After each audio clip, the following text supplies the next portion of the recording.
Okay, everybody ready? What's happening? Okay, we good? Okay, ready? Okay. Okay. Good morning, everybody. The Redevelopment Agency meeting of January 21st, 2026 is called to order. This meeting has been properly noticed and posted in compliance with the open meeting law. These proceedings are being video recorded and can be viewed live on City of Las Vegas TV on Cox Cable Channel 2. You could also watch the meeting live online and access other city content by visiting lasvegasnevada.gov/connect. The proceedings will be rebroadcast on City of Las Vegas TV the Wednesday of the meeting at 8 p.m. and also on Friday at 4 a.m., Saturday at 7 p.m., Sunday at 7 a.m., and the following Monday at 5 p.m.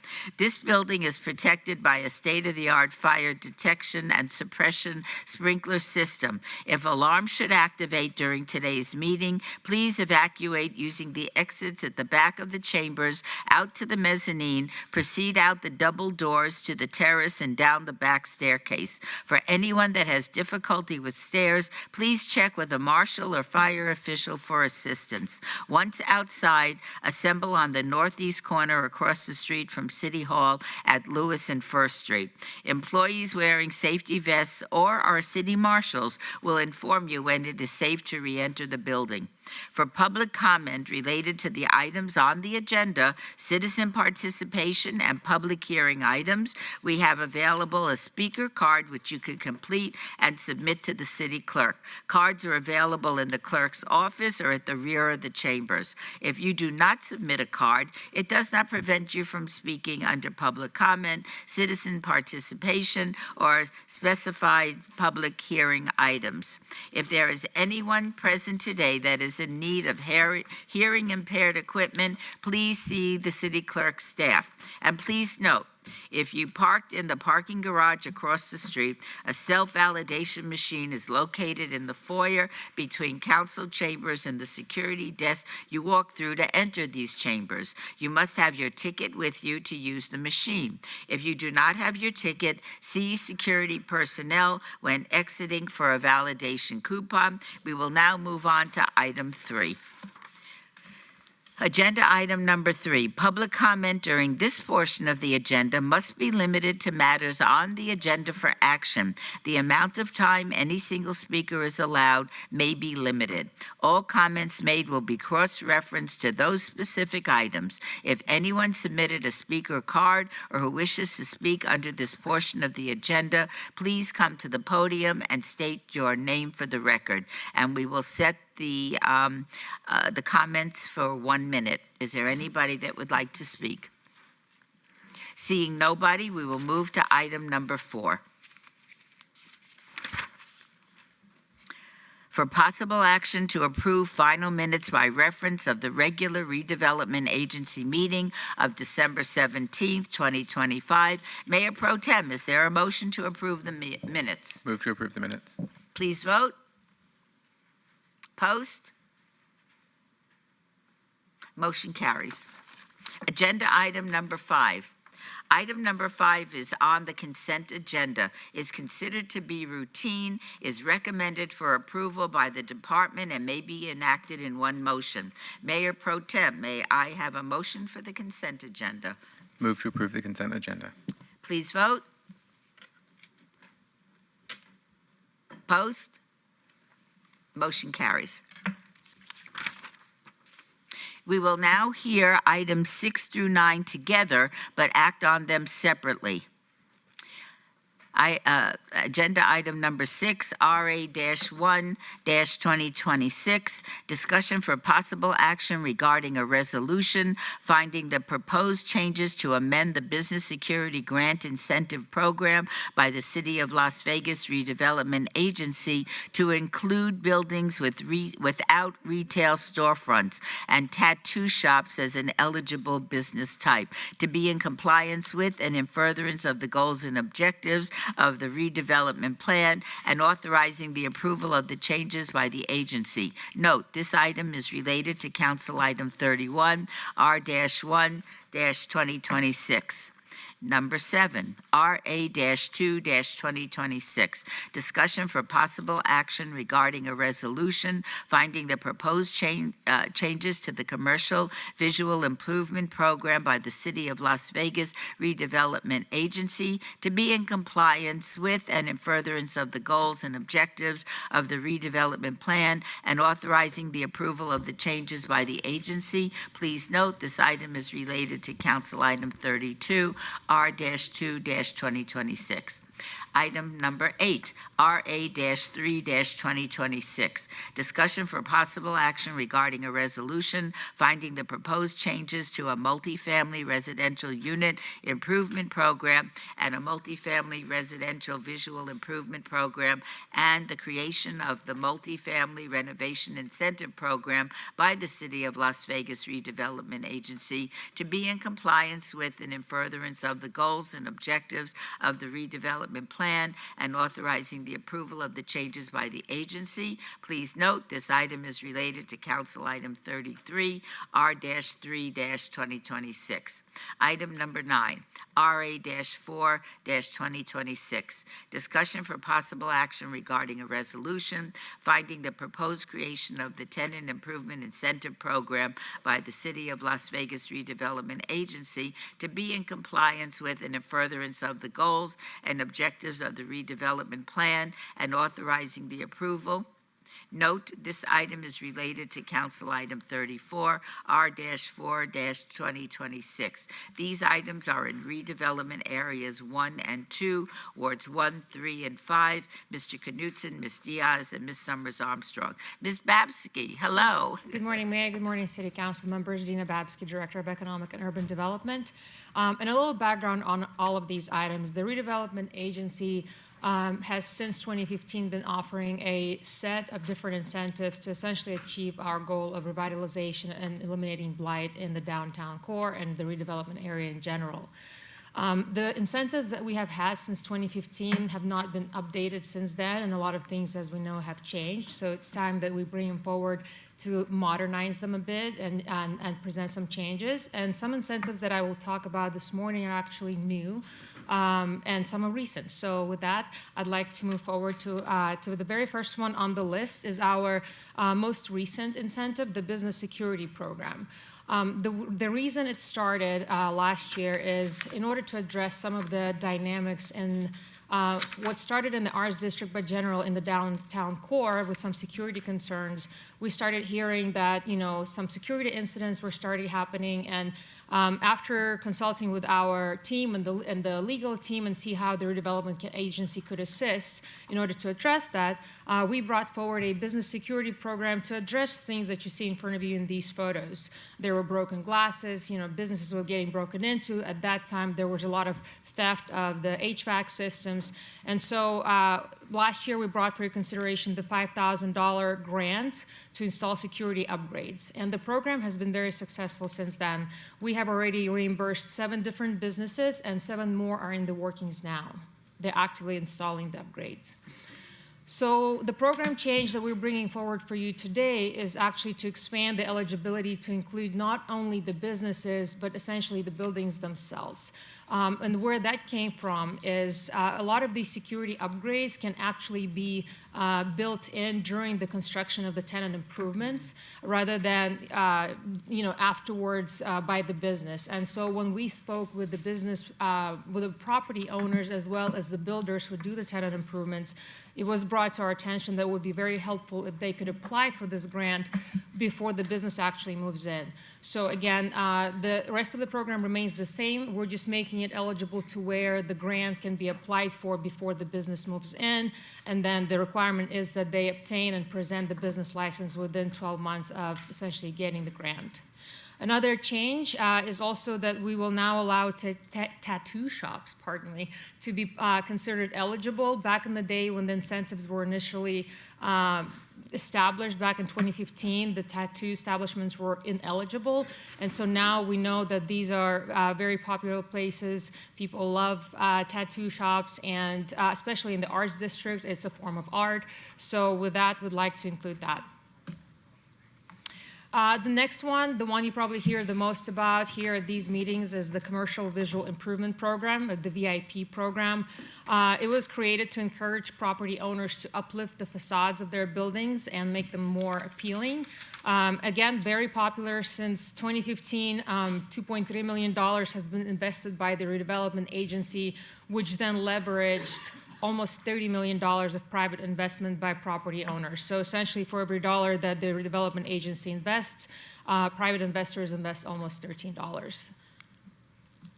So the changes that we're proposing is currently the maximum is $25,000. We would like to increase it to $50,000. Construction costs, as you all know, have gone so high, especially recently, but of course since 2015 when we established the program. We still will require a two-for-one match, meaning that we'll reimburse 50% of eligible costs up to $50,000. And then the new portion of that is we would like to create a pilot program, and starting with the Historic West side, where we will eliminate the match requirement. Essentially, the full $50,000 could be made eligible for reimbursement for eligible construction costs for the improvements on the exterior. Also, the rest of it is really cleanup language of the program. There was no definition of significant improvement, so we defined that. Another thing is we would also like to include the tattoo parlors in this one as well. So we'd like to make it eligible across all. And then, of course, the new construction is going to be ineligible because essentially it's a brand new building that's been built in the last 12 months. There's really no blight yet to be eliminated. The next one is the Multifamily Residential Improvement Program. So this is for our multifamily rebuilds.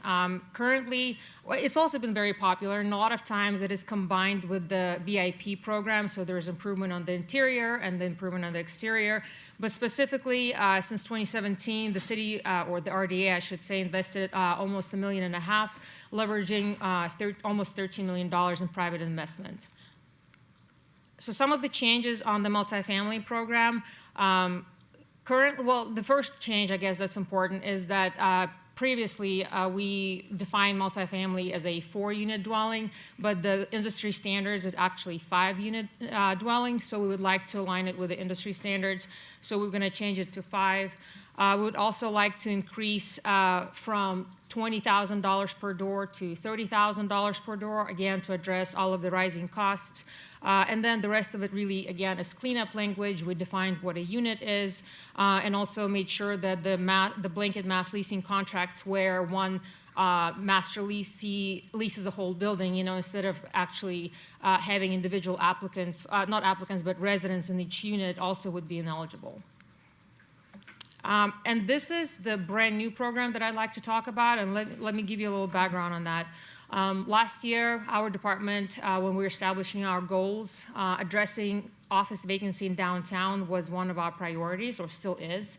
As you probably see when you drive downtown, we have a lot of office buildings, and it's not difficult to tell that they're not occupied because you don't see people outside, you don't see people walking. And so in order to start addressing that, we convened the group of property owners of those buildings as well as brokers together to see how can we all work together to address the situation. One of the things that came up during that meeting is the cost of the TI build-outs.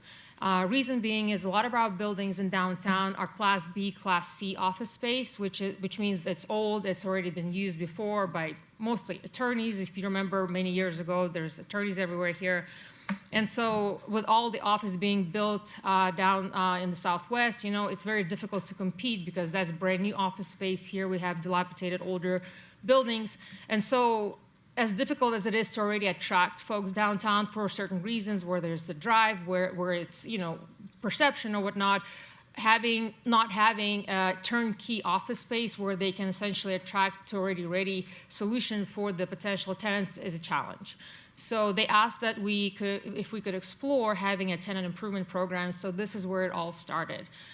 So for your consideration today is the tenant improvement program and some of the details. It's going to rebate up to 10% of the total improvement cost. The maximum amount of $50,000 for properties up to 5,000 square feet, and maximum amount of $95,000 for properties over 5,000 square feet.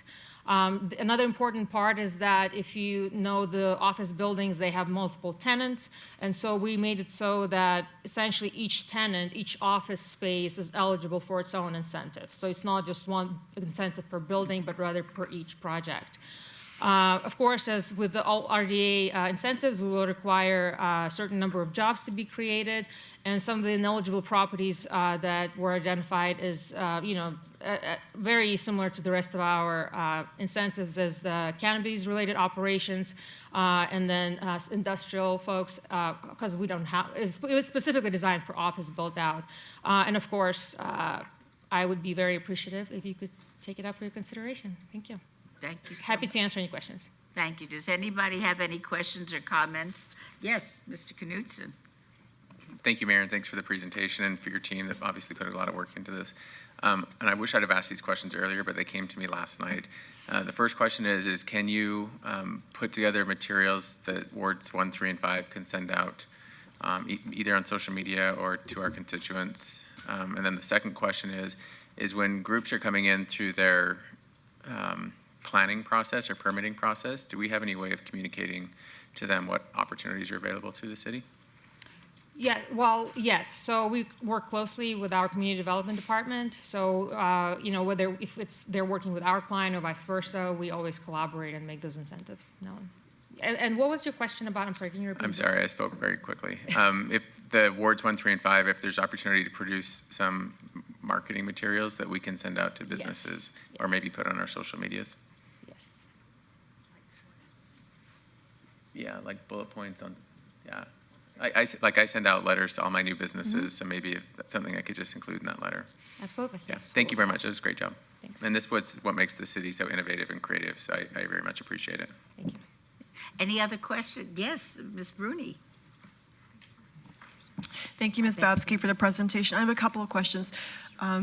Do most of our peer cities have these sorts of programs? Not that I'm aware of. The Redevelopment Agency in Henderson and the Redevelopment Agency in North Las Vegas and the Clark County, I don't hear about their incentives programs. They primarily work on what the redevelopment agencies do, like public improvements and things like that. So I believe, I'm not going to swear here by any means on my word, but I'll double check and get back to you. I believe we're the only agency that's doing these types of incentives. And what about on a national scale? I'll find out. I'll find Okay. out. I'll follow up. And then you mentioned that for every dollar that we invest in the VIP program, there's a return of $12.59 and a similar multiplier for the multifamily program. Is that, above industry standard, or how do we compare to, our peers across the country on that? Okay. Because that's a let me- great return. Yeah, let me find out what the other programs nationally is, and we'll try to run some data. Okay, Ms. Kelly? Yeah, she'll be next. Thank I you. promise. I know, I just realized that. My apologies. Ms. Babsky, thank you very much. I appreciate the innovation that's coming from what we're trying to do. I don't know if this is, well, my first question is, will these changes start with the new budget, or do these changes start as soon as they're approved? We plan to start them as soon as they're approved. And is there money in the existing budget to satisfy the increases of reimbursement, or maybe reimbursement's the wrong word, contribution? Through you, Mayor. So when we set aside money or within the budget a line item for incentives, we don't separate like we're going to have 12 incentives for this year. So it's a bucket of money that is set aside. So essentially, if we get more, we can always adjust our budget, but I guess it's not limit. We're just pulling from the same bucket of money. I don't expect that we are going to exhaust all of the funds that we set aside, because especially nowadays, the construction is expensive, so we are seeing a bit of a slowdown in terms of these applications coming through. I think it will be fine this year, but as we start the budget for next fiscal year, we're definitely going to expand those line items to make sure that we address the new limits. Okay. Which we're and excited for. So is that essentially also saying it's a first come, first serve? Like, you don't know what the demand is. You have a sense of what the demand's been for some of the programs that are existing that you're expanding. And to the Mayor Pro Tem's point, I'd love the same information, because although I'm Ward 2, I have a lot of residents. I don't know where they have businesses, and, being a conduit for the good information. So please make sure you include all of us on that to the extent we can get the word out. But anyway, back to my question is, tell me a little bit how you think about, if the demands increase, the first 5 that apply may be able to get up to, depending on what program we're talking to, the max. And then as the demand increases, would you start being more conservative if that happened, in terms of how much you would give out? I'm trying to get a sense of your thought process, or of your department, and how, if there was a ton of demand, how you manage that money. Thank you. Through you, Mayor. So we are happy to have as many applicants as possible. Historically, we have always budgeted more than we got applications for. So I feel very confident that we will be just fine. So with that, for those who are watching and for you council members, we will provide the information. Please come apply, because we are able to support many, many businesses. And so while I can't give you a number what our limit is, I can confidently say that we are fine and we'll be able to support everybody who comes and meets the requirements. Okay, well, it's a good problem to have, right? If that's the case. I'm very excited about this. I know that when we're looking at economic development and trying to get businesses to relocate to parts of the city, as many tools that we can have in our toolbox that offer, if we can't write just a big check or a big abeyance or what have you, being able to be creative is really important, and I applaud you for doing so. So thank you. Thank you. Thank you so much. Ms. Summers Armstrong? Thank you, Madam Chair, and thank you so much, Ms. Babsky, for being thoughtful and upgrading this language so that we have more inclusivity, because we know that businesses in the downtown area might look a little bit different than businesses outside the downtown area, and we like it because we're different, and this is exciting. My question is centered around how, if we are giving some matching dollars or supportive dollars, are we ensuring that the work that is being done meets our requirements to have small businesses participating in the rehab? I think that's really important. And can you talk to me about if you all are enforcing that, if you are informing the people who are getting the money that they need to reach out to your office or whoever our person is to ensure that we have small business participation? Yes, thank you. Through you, Mayor. Yes, we absolutely, all the requirements that I listed, like the employment plan, which I believe is what you're referring to for small business participation. So we have a consultant, MBS, firm who has been with us for a few years now. They assist us with, when we meet with our applicants, they essentially work with MBS and they get a list of eligible small businesses that they should be working with first to satisfy the requirements in our programs. And then the grant itself is not reimbursed until our staff goes out and validates that whatever was approved in the application actually is what was delivered. And then throughout that time, and as well as the, whatever follows, we have the reporting that comes out from the grantee that essentially reports on their small business participation, jobs creation, and all of those items that are part of the applications. Thank you. If I may, Mayor, one more question. Yes, of course. So we have a multi-story building downtown, and the owner does floor number 3, suite 5, and they enter into a 5-year agreement, and that business signs the lease, but then they, for some reason, pull out. What are the limits on that landlord or that owner coming back to redo suite number 5 on the 3rd floor? Will we allow them to come back? Are they prohibited for a certain amount of time?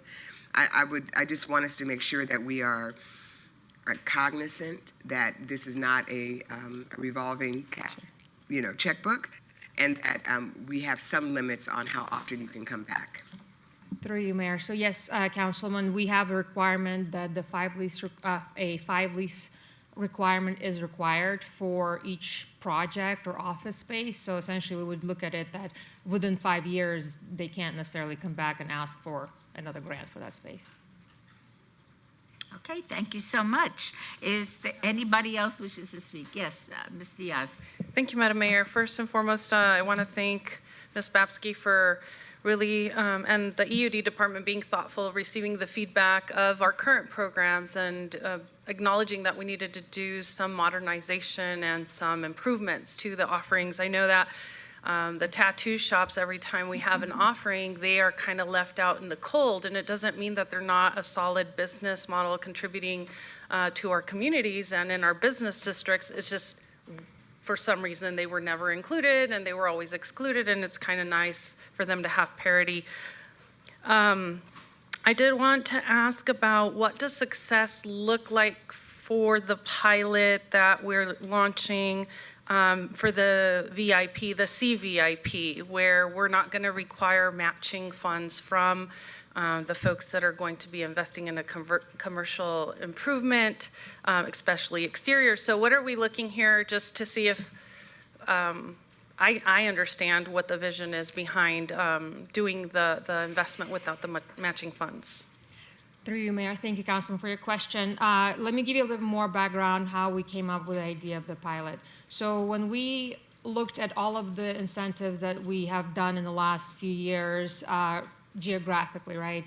The historic West Side scored the lowest in terms of applications coming in, like really, really low. And so the idea was, kind of what were the limitations? Why were we not seeing anything? And so after obviously speaking with businesses, with the community, the match was what kind of holding people back, right? $25,000 is not easy to come up with. And so the goal of a targeted area in general, what we would consider I would say a focused area, not a targeted area, is essentially looking at, where incentives even being available are not being utilized. And so that's kind of where we came up with the pilot. I am hoping that, a year from now, we'll see, how many applications we'll get, how many businesses will actually do the work to uplift their businesses, move in and, start their businesses there. And I don't have a set number in mind to really define success because we just don't have any historical data in that area, really. And so what I'd like to do is I can update everyone quarterly and see how we're doing. And then, after a year of collecting data, it'd be easier to kind of set the goal for success. Right now, we just want to get something going. I appreciate it. I think that it'll be helpful to glean from the impact that it will have in Ward 5 to then see if it would be suitable for other parts of the city as well. So that's why I ask. And the last one was that since the tenant improvement one is new, I just want to make clear then that this one is, I think traditionally most of the funds were applied for by the building owner, the property owner, not so much the tenant. In some cases it is the tenant because they're doing the overhaul of the building, but I would say 75% of the time, sometimes it is the property owner asking for the funds back or the matching funds. So in the tenant improvement one, then the people going to lease the space for at least 5 years are the ones that are the applicants, correct? Through you, Mayor. Thank you, Councilman. Both, actually. So the building owner can apply for an individual space, like a separate office space, as well as the tenant that's moving in can also apply, not together, not for the same grant, but if, say, the building owner doesn't want to, the applicant can apply, but the building owner has to agree. Okay. So there has to be communication there between both parties. And then just wanted to be clear then, if there's a building that has multiple stories or multiple offerings of suites, that's why the incentive can apply more than once to a building, correct? That's correct. Okay, thank you very much, Ms. Babsky. Thank you so much. Any other questions? In that case, I will entertain a motion, Mayor Pro Tem, for item 6. Madam Mayor, move to approve item 6. Please vote. Post. Post.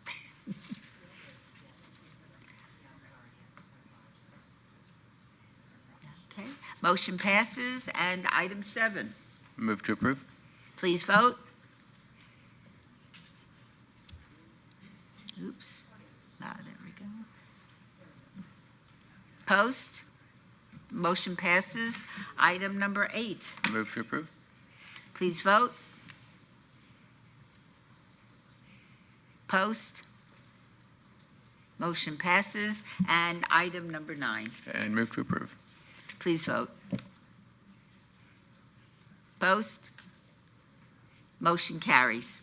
Thank you, Ms. Babsky. Thank you. Okay, we'll now move to item number 10.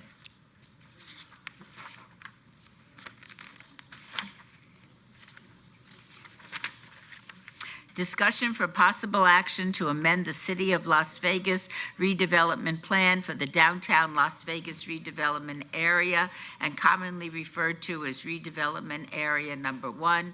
It affects wards 1 and 5, Mr. Knutson and Ms. Summers Armstrong. Ms. Babsky. Yes, thank you, Mayor, council members, Dina Babsky, Director of Economic and Urban Development.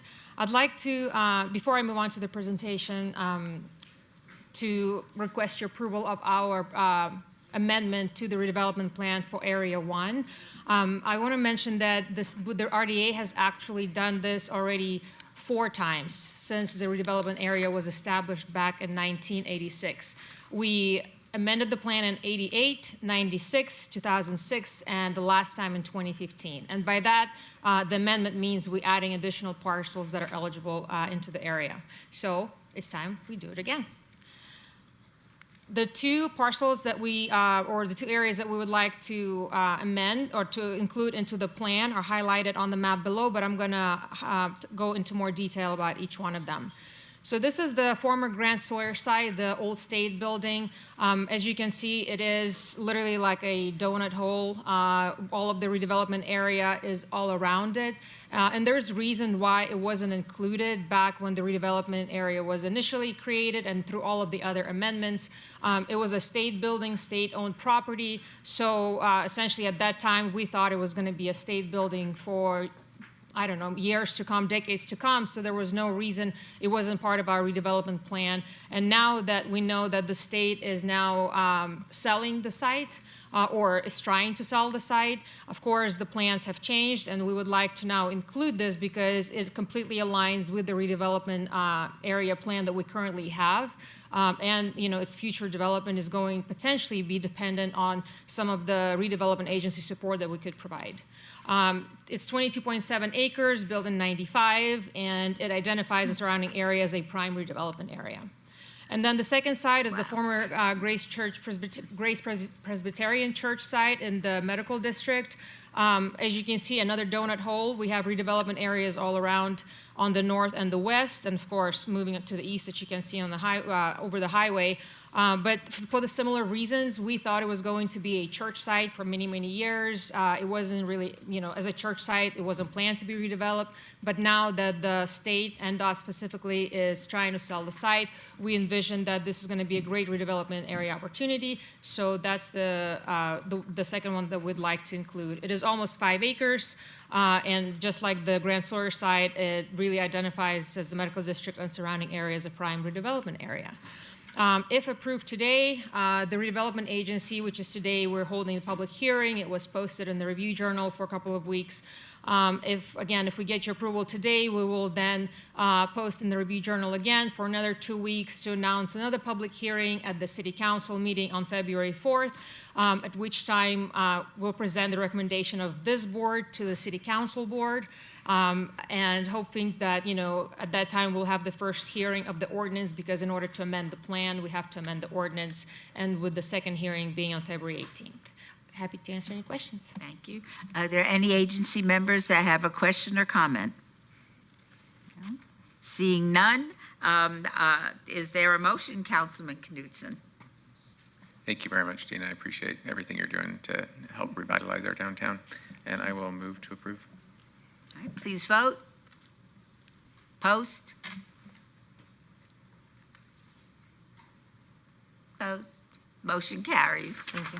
Agenda item 11, RA-5-2026, discussion for possible action regarding a resolution finding the agency reimbursement agreement between the City of Las Vegas Redevelopment Agency and Same Page LLC concerning certain tenant improvements in connection with the retail lease between the City of Las Vegas and tenant for certain space at 70 East Bonneville Avenue, Suite 150. It's in the best interest of the public, is in compliance with and in furtherance of the goals and objectives of the City of Las Vegas Downtown Master Plan, and authorizing the execution of the agreement by the agency, $1 million RDA Special Revenue Fund, Redevelopment Area 1, Ward 3, Ms. Diaz. Please note this item is related to Council Items 36, R-6-2026, 37, and 38,